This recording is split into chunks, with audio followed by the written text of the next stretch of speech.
역사 역설 1392년 여름 이성계는 고려를 무너뜨리고 조선을 세웁니다. 한양은 혼란 속에 잠기고 조정의 대신들은 목숨을 걸고 주를 바꾸고 왕의 이름과 나라 이름이 동시에 바뀝니다. 역사책에는 이 장면이 이렇게 적혀 있습니다. 고려가 멸망하고 조선이 건국되다. 그러나 여러분, 그날 그 시각 이 나라의 모든 사람이 그 사실을 알고 있었을까요? 아닙니다.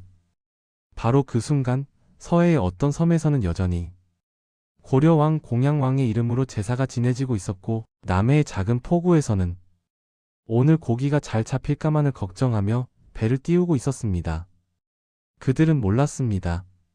나라가 바뀌었다는 것을, 왕조가 사라졌다는 것을, 심지어 왕이 이미 바뀌었다는 사실조차.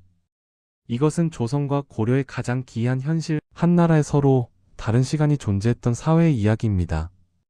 오늘 우리는 모두 같은 시간을 살고 있습니다. 서울에서 무슨 일이 벌어지면 부산도, 광주도, 제주도, 심지어 해외에 사는 교포들까지 거의 같은 순간에 그 소식을 접합니다. 스마트폰이 울리고 뉴스 알림이 뜨고 왕이 바뀌든 전쟁이 나든 경제가 흔들리든 그 정보는 몇 초 만에 국경을 넘습니다. 하지만 고려와 조선 사람들은 전혀 다른 세상에 살고 있었습니다. 그 시대의 시간은 시계가 아니라 소식의 속도였습니다. 어떤 일이 일어났느냐 보다 그 소식이 언제 도착하느냐가 더 중요했습니다. 한양에서 왕이 죽어도, 조정에서 새로운 왕이 즉위해도, 궁궐에서 쿠데타가 일어나도 그 사실은 이 나라 모든 사람에게 동시에 도착하지 않았습니다. 부산은 며칠 뒤에야 알았고, 전라도는 일주일쯤 뒤에야 알았으며, 제주는 보통 한 달이 지나서야 들었고, 서해의 외딴 섬들은 다음 계절이 되어서야 처음 그 이야기를 들었습니다. 이 말은 무슨 뜻이냐 하면 고려와 조선은 하나의 나라였지만 하나의 시간이 아니었다는 뜻입니다. 한양은 이미 오늘인데 섬은 아직 어제에 살고 있었고 변방은 아무 일도 일어나지 않은 지난달을 살고 있었습니다. 우리는 보통 역사가 바뀌는 순간을 하나의 날짜로 배웁니다.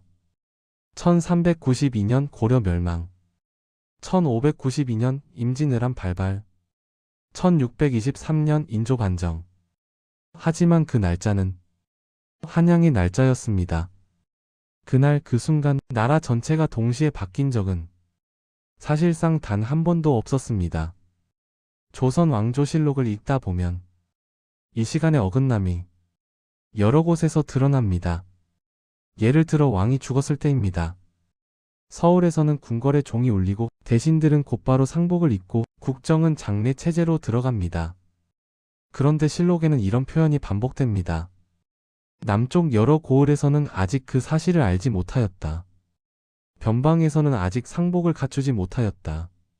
왕이 이미 세상을 떠났는데도 어떤 고을에서는 여전히 그 왕의 연호로 문서를 쓰고 있었고 여전히 그 왕의 이름으로 세금을 걷고 있었던 것입니다. 서울에서는 이미 새 시대가 시작됐는데 지방은 아직 옛 시대를 살고 있었습니다. 같은 나라 안에서 서로 다른 오늘이 존재하고 있었던 것입니다.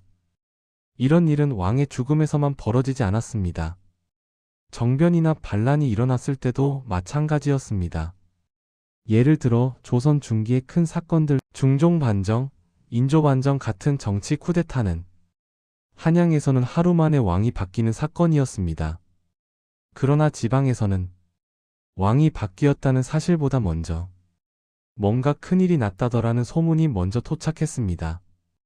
어떤 고을은 왕이 죽었다는 소문을 먼저 들었고 어떤 곳은 왜군이 쳐들어왔다는 소문을 먼저 들었으며 어떤 섬은 아무 소문도 듣지 못한 채 평소와 똑같은 하루를 살고 있었습니다. 그들에게 역사의 날짜는 중요하지 않았습니다. 그들이 처음 들은 소문이 그들의 역사의 시작이었습니다. 이 시간의 차이는 섬과 변방으로 갈수록 더 심해졌습니다. 제주도는 늘 몇 주에서 한 달 늦었습니다. 서해의 작은 섬들은 때로는 몇 달 뒤에야 조정의 소식을 들었습니다. 실제로 조선 후기 제주목사 보고서에는 이런 표현이 자주 등장합니다. 서울의 정사를 뒤늦게 접하였다. 조정의 변동을 해상로로 들었다. 해상로로 들었다는 말은 누군가 배를 타고 와서 입으로 전해주었다는 뜻입니다. 즉 그들이 알고 있는 국가는 종이가 아니라 사람의 입을 통해서만 존재했습니다. 그러니 바다가 거칠어지면, 바람이 불어 배가 끊기면 그들은 국가와 함께 시간이 멈췄습니다. 한양에서는 이미 왕이 바뀌고 정책이 바뀌고 나라의 방향이 달라졌는데, 섬에서는 여전히 옛 왕의 세금이 거치고 옛 왕의 이름이 불리고 있었습니다. 그 섬 사람들에게는 그것이 거짓도 아니고 착각도 아니었습니다. 그들에게 그것이 진짜 현실이었기 때문입니다. 이렇게 여러 개의 시간이 공존하던 사회에서 사람들은 국가와 아주 느슨하게 연결되어 있었습니다. 한양에서 무슨 일이 벌어지든 그것이 자기 마을에 닿기 전까지는 그 일은 아직 일어나지 않은 것이었습니다. 그래서 고려와 조선의 민중은 국가의 시간보다 자기 삶의 시간을 더 믿었습니다.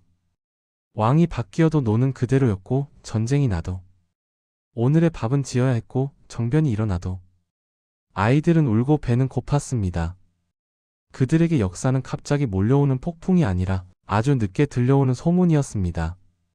그리고 그 소문이 오기 전까지 그들은 늘 자기만의 오늘을 살고 있었습니다. 한나라 안에 여러 개의 오늘이 공존하던 사회. 그것이 고려와 조선의 가장 조용하고도 가장 잔인한 현실이었습니다. 조선에는 파발이라는 제도가 있었습니다.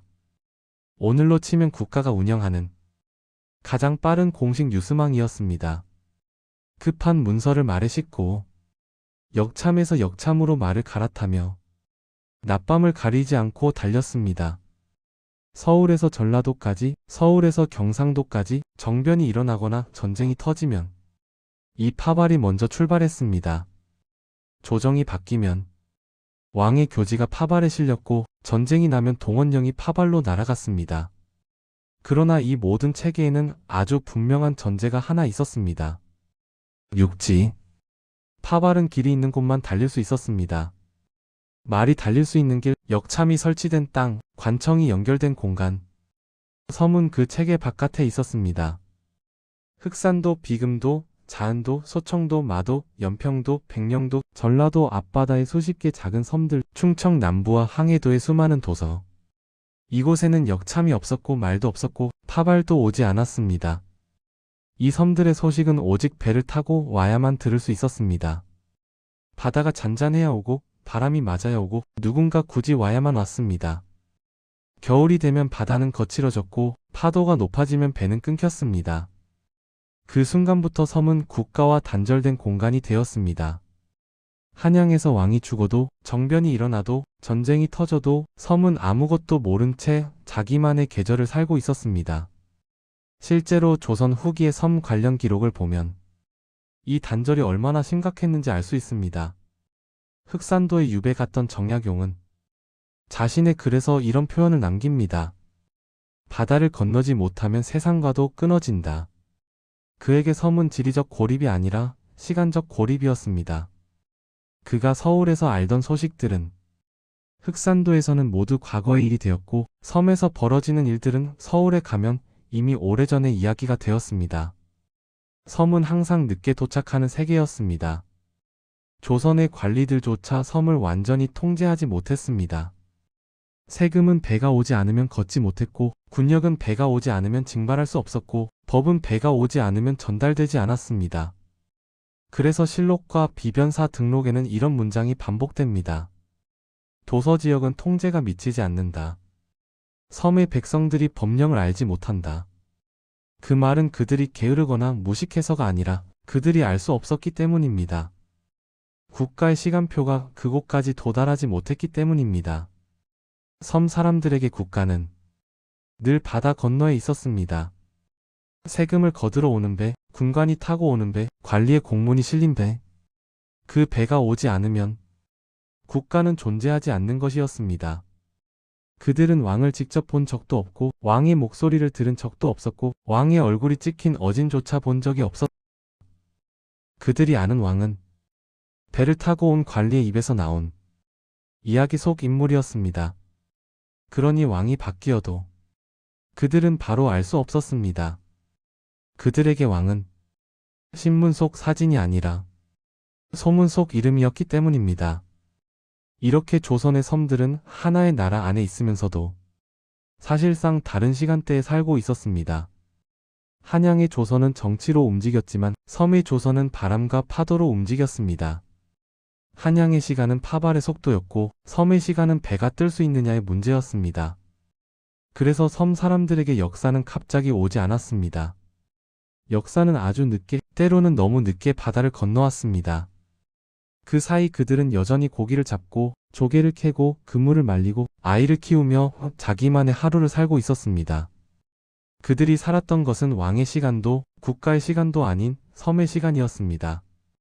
그리고 그 시간은 조선이라는 나라가 존재하던 동안 내내 조용히 그러나 분명히 흘러가고 있었습니다.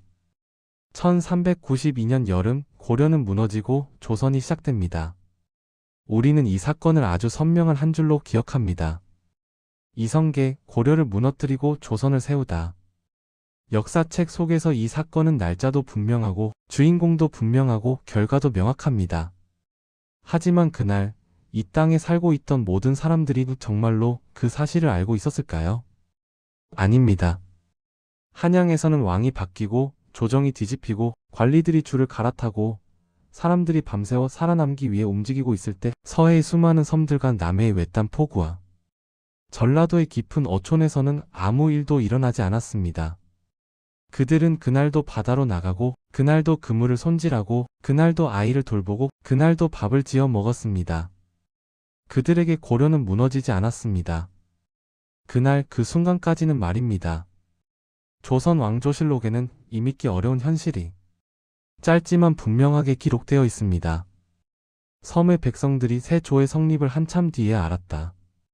이 한 문장은 조선과 고려의 교체가 모든 사람에게 동시에 일어나지 않았다는 사실을 아주 조용히 증언합니다.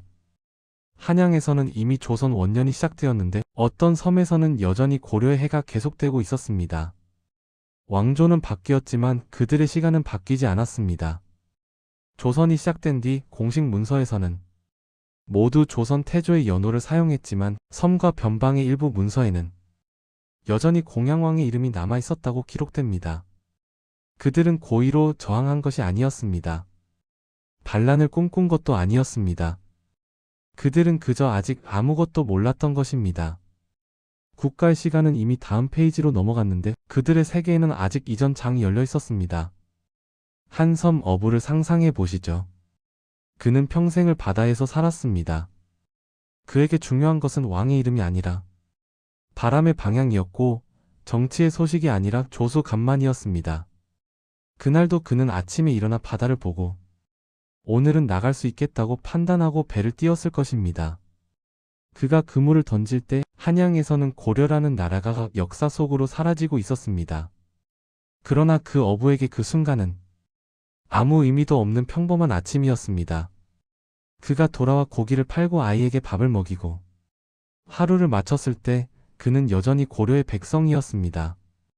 이것이 조선과 고려의 교체가 가진 가장 잔인한 현실입니다. 왕조는 단 하루 만에 바뀌었지만 사람들의 삶은 단 하루 만에 바뀌지 않았습니다.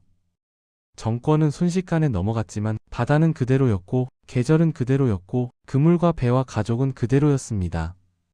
그래서 어떤 사람들은 조선이 시작된 지 몇 달이 지나서야 처음으로 이런 말을 들었을 것입니다. 왕이 바뀌었다더라. 그 순간 그들의 세계는 몇 달치 역사를 한꺼번에 건너뛰게 됩니다. 우리는 흔히 왕조 교체를 역사의 대전환이라고 부릅니다. 그러나 민중에게 그것은 한 번에 토착하지 않았습니다. 그것은 바다를 건너오는 소문이었고 관리의 입에서 나오는 이야기였고 어느 날 갑자기 찾아오는 낯선 이름이었습니다. 그래서 그들은 왕조가 바뀌어도 몰랐고 나라가 바뀌어도 체감하지 못했고 자기 삶이 변하지 않는 한 그것을 현실로 받아들이지 않았습니다.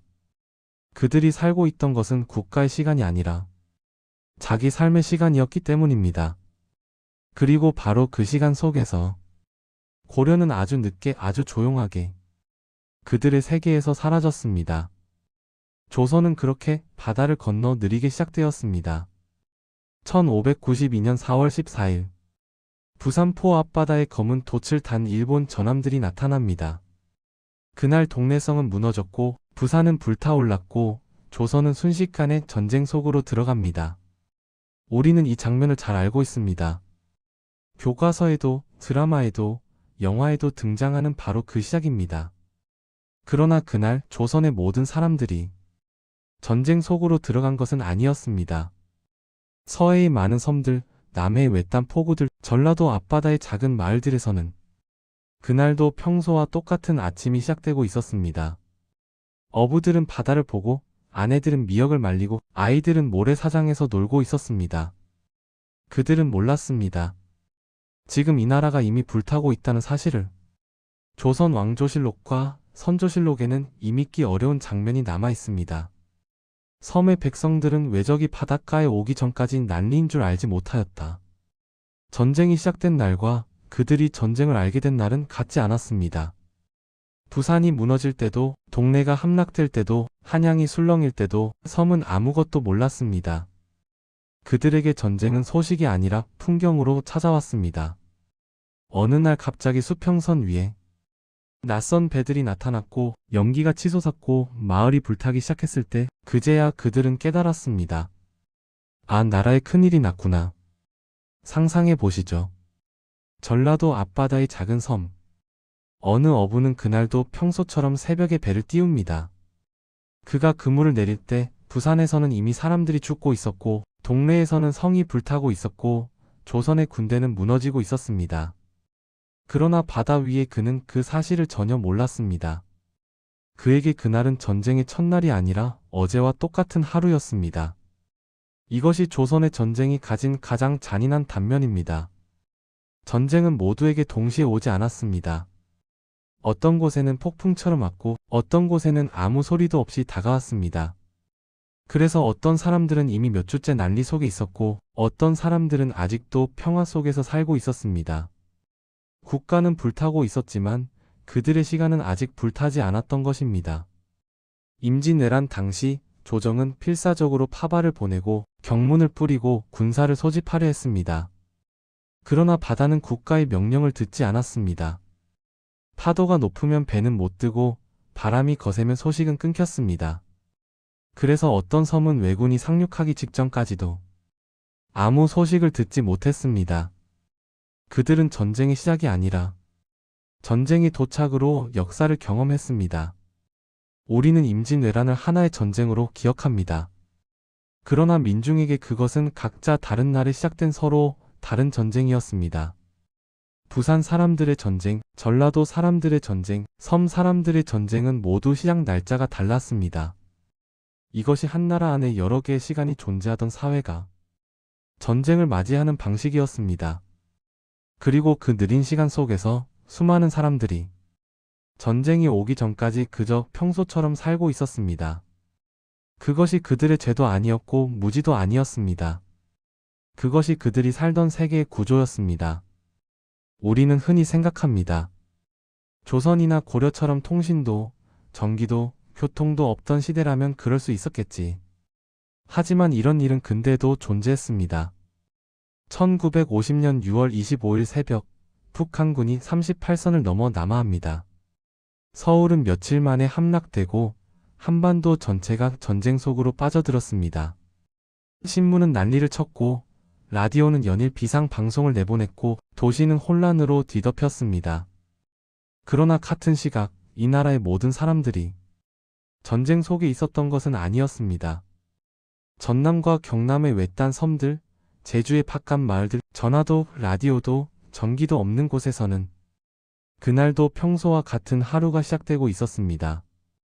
아침에 일어나 바다를 보고 그물을 손질하고 미역을 말리고 아이들을 학교에 보내고 그들은 몰랐습니다. 지금 한반도가 불바다라는 사실을. 실제로 한국 전쟁 생존자 증언집과 지역사 기록을 보면 이런 이야기가 반복됩니다.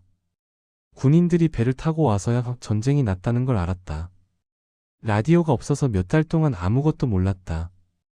휴전이 되고 나서야 전쟁이 끝났다는 걸 들었다. 그들은 전쟁이 시작된 날이 아니라 전쟁이 도착한 날을 기억합니다. 어느 날 군경에 배가 들어오고 난민이 몰려오고 낯선 군복이 보였을 때 그제야 세계가 바뀌는 것을 느꼈습니다. 그 전까지 그들의 세계는 여전히 평화였습니다. 이것은 우리가 흔히 상상하는 전쟁의 모습과 전혀 다릅니다. 우리는 전쟁을 사이렌 폭격, 총소리, 혼란과 죽음의 이미지로 떠올립니다. 하지만 그 섬들에서 전쟁은 갑자기 나타난 낯선 사람들이었습니다. 어느 날 바닷가에 모르는 군복을 입은 사람들이 서 있고 모르는 말이 들리고 모르는 규칙이 생겼을 때 그제야 그들은 깨달았습니다. 아, 나라에 큰일이 있었구나. 이 장면은 조선시대의 섬들과 놀랍도록 닮아 있습니다. 임진왜란 때 왜군이 상륙할 때까지 전쟁을 몰랐던 사람들, 625때 군함이 올 때까지 전쟁을 몰랐던 사람들, 수백 년이 흘렀지만 사람들의 체감은 거의 같았습니다. 국가의 시간은 이미 전쟁 중이었지만 그들의 시간은 아직 평화 속에 있었던 것입니다. 우리는 전쟁을 한반도가 불타던 시간으로 기억합니다. 그러나 어떤 사람들에게 그 전쟁은 아주 늦게 찾아온 사건이었습니다. 그들은 폭격으로 전쟁을 겪은 것이 아니라 소문과 군함으로 전쟁을 겪었습니다. 이것이 두 개의 시간이 만들어내는 가장 슬픈 역사입니다. 같은 나라에서 같은 전쟁을 겪었지만 누군가는 첫날부터 전쟁 속에 있었고 누군가는 몇 달 뒤에야 그 전쟁이 시작되었습니다. 그래서 우리는 조선과 고려의 이야기를 들으면서도 이것이 전혀 먼 옛날의 일이 아니라는 것을 느끼게 됩니다. 국가의 시간과 사람의 시간이 어긋날 때 역사는 이렇게 불균등하게 사람들에게 토착합니다. 그리고 그 어긋남 속에서 어떤 사람들은 아무것도 모른 채 평소처럼 하루를 살고 있었던 것입니다. 이것이 우리가 지금까지 잘 보지 못했던 전쟁의 또 다른 얼굴입니다. 우리는 흔히 역사를 산다고 말합니다. 고려가 망하고 조선이 섰고 임진왜란이 터졌고 나라가 뒤집혔다고 배웁니다. 그러나 그 시대 사람들은 그 역사를 그렇게 살지 않았습니다. 그들에게 중요한 것은 왕의 이름이 아니라 오늘 저녁에 먹을 쌀이었고 나라의 운명보다 내 아이가 아픈지 아닌지였고 정권의 교체보다 내일 바람이 불지 않는지였습니다. 조선 후기 지방 문서와 호적 그리고 유배객들의 일기를 보면 그 사실이 아주 선명하게 드러납니다. 사람들은 왕조를 기록하지 않았습니다. 그들은 오늘 비가 왔다, 보리가 잘 자란다, 아이의 열이 내렸다, 고기가 잘 잡혔다는 것만을 기록했습니다. 국가는 그들의 하루 속에 자주 등장하지 않았습니다. 흑산도에 유배 갔던 정약용은 이런 말을 남깁니다. 섬 사람들은 조정의 일을 거의 알지 못하고 바람과 파도와 물고기만을 따른다. 이 말은 그들이 정치에 무관심했다는 뜻이 아닙니다. 그들은 정치를 알 수 없는 구조 속에서 살고 있었던 것입니다. 왕조가 바뀌어도 그들의 배는 바뀌지 않았고 전쟁이 나도 그들의 파도는 그대로였습니다. 그래서 왕조가 고려든 조선이든 그것이 오늘의 밥을 바꾸지 않는 한 그것은 바다 건너 먼 이야기일 뿐이었습니다. 조선의 백성들은 무지해서 왕조를 몰랐던 것이 아닙니다. 그들은 그렇게 살아야만 했던 사회 속에 놓여 있었습니다. 국가의 시간은 파발과 문서로 움직였고 그들의 시간은 햇빛과 조소와 계절로 움직였습니다. 그래서 그들은 국가보다 느리게 역사를 경험했고 국가보다 오래 자기 삶을 붙잡고 살았습니다. 그들이 선택한 것은 왕조가 아니라 생존이었습니다.